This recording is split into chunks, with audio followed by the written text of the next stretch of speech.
Hey guys, Zelonius here. Welcome to another video on the channel. In today's video, I'm going to be talking about something that I keep getting asked about on my Twitch streams, on YouTube videos. When am I going to put a video out about cheap starter squads? Here you go. Cheap starter squads at a variety of different budgets. Have used different leagues, lots of different players, and I'm going to show you exactly how I set these up, talk about the chemistry styles I'd be putting on the players, and the different formations you can play. I'm going to have all sorts of formations that you can put these players into. We've got a team at 50k, 100k, 250k, and 500k. So lots of different ideas that are going to be able to help you guys build a really good competitive team that can do their best at competing against God squads early on in FIFA 23. And like I said, it's going to be in a variety of formations. So stick around. Let me know any budget meta OP players you guys have been using, and let me know what you think of these teams that I've built. I've played like 50 games so far on FIFA 23, so I have a good idea of what works in the formations. So starting off here, we are in the Serie A for our 50k team. It was between Serie A and Bundesliga. I just think Serie A is better long term than Bundesliga. One of the things you want to consider in a starter squad is somewhere that there's going to be a ceiling to grow. You don't want to build your team and then be like, oh crap, I've got nowhere else I can go now. That's why I never like to build in like Portuguese league or the Dutch league. I want to build in a team where there's upgrades that I can see that are going to happen in the future. So for this team, we've got a solid keeper. 86 reflexes is really good. I would go basic on this keeper. We've got two really quick centre backs, Kalulu and Ibanez. I would be putting a shadow on these. Chemistry styles, whilst not that cheap for some of the fast ones like Shadow and Hunter, they make such a boost to your players. It's so noticeable. You really do want to invest in them, so don't skimp on those. Let's say Ibanez was 5,000 coins. If you could see an Ibanez with a Shadow for 6,000 coins and a Shadow costs more than that 1,000, buy the one with Shadow. That is a good way to get players a bit cheaper long term. Spinazzola and Lazzari, really quick fullbacks. The Spinazzola in particular is great. He's one of the more expensive players in this team. But these are really good pacey defense. Rebic, one of the weaker players in the team, but he's still got 4-star, 4-star. Very good physically.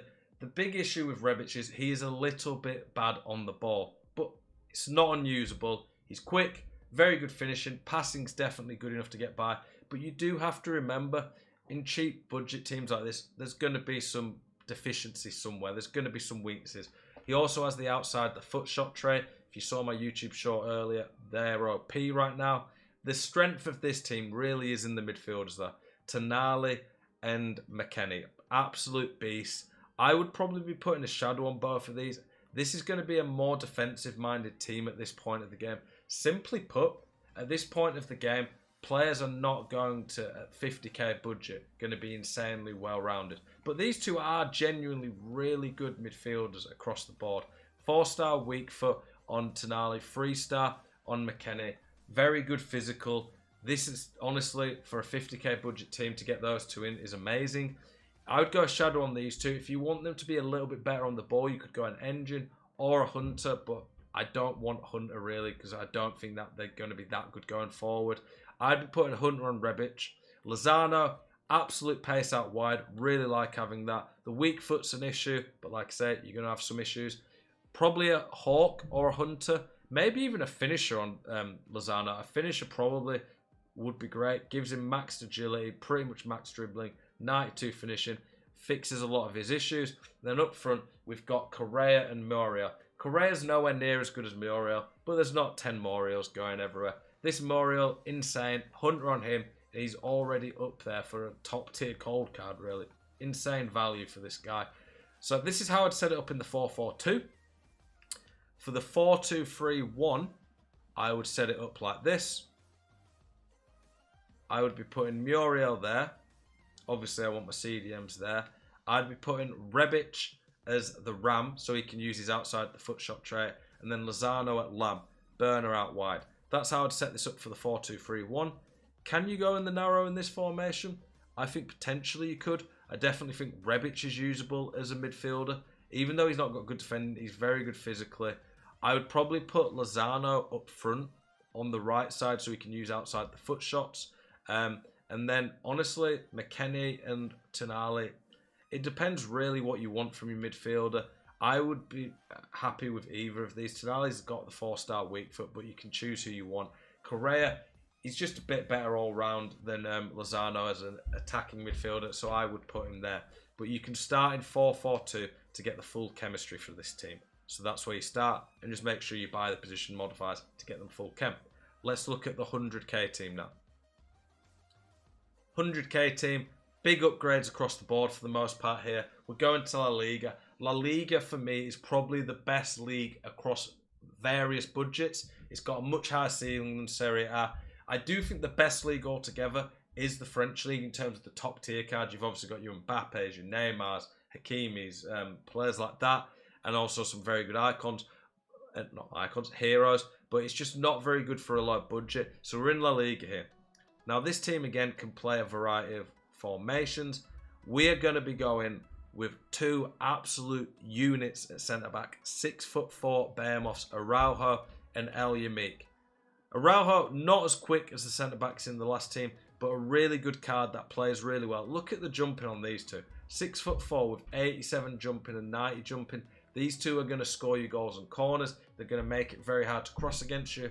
And look at this guy for a 75. The defending definitely is a liability. I'm not going to lie to you guys. But that pace, insane jumping strength. You've got two absolute beasts at centre-back here. Shadow on both of them. Shadow on your fullbacks. Basically, if a player is on 90 or less pace, get a shadow on him to get his pace as maxed out as possible. Montiel, a little bit slow, but he's very well rounded for such a cheap card. So I like that. Moreno, solid defending, very good stamina, very good pace. Honestly, you're not going to get fullbacks at this budget who are going to just be cracked across the board. But these guys do a job.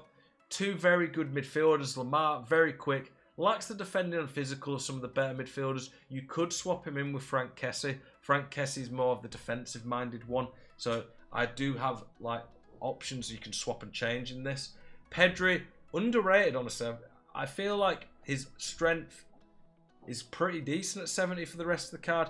Not the best at shooting, but he's good enough at shooting. If he gets a chance, he's not going to miss all the time. Dribbling is world. Insane passing. Good pace for this level at the moment. 4-star, 4-star. Really good card.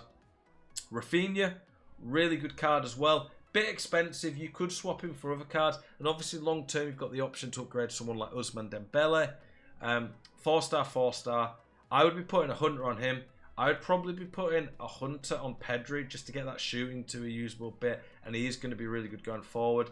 Shadow or Hunter on Lamar, depending on what you want for him. If I was going to put Kessie in, I would definitely put Shadow on him. Carrasco, now he is one of the best meta attackers in the game right now for the value we're getting him for. Hunter on him, 97 pace, 89 finisher. This card is insane. Very good dribbler. Up front, Correa and Felix, absolute animals. Correa in particular is just insane, to be honest, for what you get from him. Hunter on both of these. At this part in the game, you're only really using pace chemistry styles unless you've got someone like Mbappe who's already nearly maxed out. But there's not many players like that.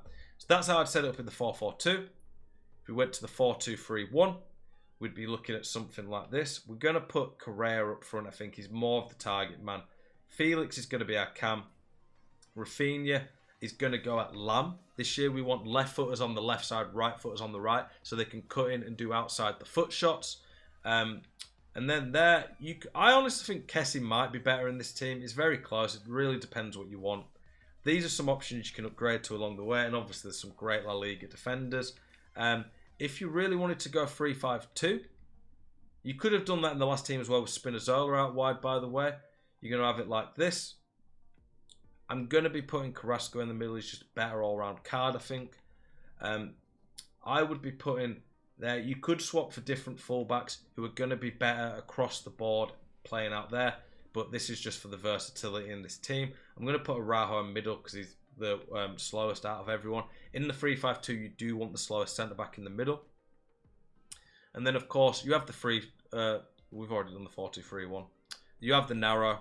If you want to play narrow, then this is how I'd set it up. Got our defence like that. If you're playing narrow, definitely have Kessie in as the CDM.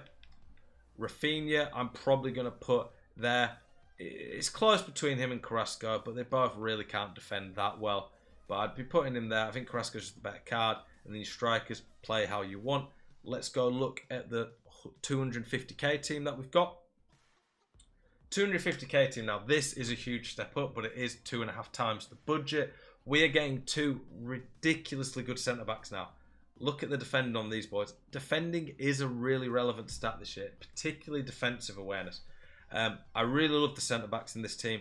Reece James is partly there for chemistry. If you wanted to get full chemistry on Mahrez, then Kyle Walker. Obviously, you need to change the positions for these cards. I wasn't going to buy them and do that just for the sake of the video. I hope that goes without saying though. But Kyle Walker with Mahrez would get full chem. It just costs quite a bit more than 250k then. But Reece James is more than good enough for now. He's just a bit slow, but the rest of the card is really good. We're having Shadow on all our defenders again. Chiesa, really, really good card to be honest. Hunter on him, 4-star, 4-star. He's one of the best cheap attackers in the game right now. Good physical. Tonali, we've already seen him. Barella, 3-star, 3-star, lets him down a bit. But the rest of that card is honestly just money. What a card. Shadow on Barella. He's already world on the ball. You could go Hunter to make him better going forward. Mahrez, that 5-star skill moves is why he's in this team. I wanted to start giving you a few more skill moves as we moved on. The issue with this Mahrez is he's just a bit slow. But the rest of his card, the base dribbling of 90 on the card is amazing. Martinez, you could swap him for Muriel. I just wanted to put him in as a different option. Don't just look at these teams like I have to go with exactly the team Zell says. These are just guidelines for you. I do think all these teams are really good for their value and have a bit of everything. But you can swap and change some of the players. Just make sure the chemistry's still good. This Martinez is a bit of a unique player at the lower end, especially with that physical. 4-star, 4-star, really special. And then Diego Jota, really, really good. Great physical, good on the ball. Hunter on both of these, of course. And that weak foot on Jota's really nice. We're going to set it up like that in the 4-4-2. For the 4-2-3-1, we're going like this. We're putting the 5-star weak foot up front, of course. Chiesa there. Mahrez there. We're actually going to go like this for the left foot on the left side. And that is how you set up in that. The narrow, we are going like this. Mahrez is going to be our cam where the pace just doesn't matter quite as much. Barella is definitely going... we want the narrow with that, the centre mid. Chiesa, really good physical, can play midfield in this. And then if you really want to play 3-5-2, I would be putting Spinazzola out wide. Spinazzola, he's got 4-star, 4-star, very good all-round card. Chiesa there, Barella and Tonali in the middle. Mahrez again at cam, and Reece James can slot in at centre back, more than fine. And then we're going to our last squad, the 500k team. Last but not least, what a team we've got for you here. A mix of some of the players we've been using before. This team's more around 550, 600, but the price has been dropping, and I didn't want to really change the team up too much just based on the price really fluctuating right now because it's so early in the game that's happening. But this team's insane. A lot better than the other teams, but that is to be expected. Mendy in net again with Koulibaly. Koulibaly and Rudiger, just absolute beasts. Koulibaly, by the way, with that 4-star weak foot, that is really nice, but Koulibaly is a bit male on the ball, not as good passing or agility. Rudiger and Koulibaly, 2 of the best centre-backs in the game right now. Mendy and Walker, insane fullbacks, 2 of the best gold ones. Mendy with that 5-star weak foot's amazing, very well-rounded, and Kyle Walker just physically phenomenal with that pace. With Walker, by the way, go for an anchor. You don't need the full shadow on him, but you want shadow on the rest of them. Carrasco and Usman, same as before. No, we didn't have Usman in the previous team, did we actually? But Hunter on Carrasco. Usman, go for a finisher. He already has really good pace, and a finisher maxes out his agility and dribbling and gives him 90 finishing, so he becomes really clinical. Pedri, Hunter or Shadow, depending on what you're looking at. You could go Marcus Llorente instead of Frenkie or Valverde. I just like Frenkie. Marcus Llorente maybe makes this team a bit more rounded with his physical and pace, but Frenkie is just a footballer I like, and he's really good. Up front, we've got Felix, Hunter on him again. Then Haaland. What a player. Haaland is outrageous on this game. 3-star, 3-star. I was thinking I really wouldn't like him, but he just plays so well. I've used him in draft numerous times. He's always a bagsman, scores lots of goals, and it's just so good on this game that I thought getting him in this team would be really nice. This team all gets full chemistry. Some of these teams you might need a manager to sort it out. That's how we set up with the 4-4-2. The 4-2-3-1. We're going to be putting Haaland up front in the middle. We're going to have Usman as the middle cam. Usman, 5-star cam's amazing. You can put Carrasco or Felix there. I want Carrasco there for the outside foot shot trait though. In the narrow, we're going to be having Frankie as our CDM. We're going to have Carrasco and Pedri as the midfielders, as in centre mids. Usman again at cam. And then if you want to play 3-5-2, Mendy, whilst not great going forward, he's usable there with the 5-star weak foot 4-star skills. And that is how I'm having it set up again. I'd be putting Carrasco at right mid, again for the outside foot shot. Walker, by the way, at centre-back. Fits in perfectly. Really good option there. Yeah, I love these teams. And I think we've come up with some really good teams here. Thank you to my Twitch chat who helped me out with this earlier. I honestly think, though, for all these budgets, they're going to be very competitive with much more expensive squads. We've got skill moves, we've got pace, we've got good physicality, and we've got lots of room to upgrade these teams as new cards come out and you get more coins. Let me guys know what you guys think of these teams. Do you think I've done a good job with them? Do you think we could have done better? What are some of the players that you guys would recommend? Appreciate you guys watching my videos. Like, comment, subscribe. The support really does mean a lot. And I'll be back tomorrow with more videos. I'll see you in the next one.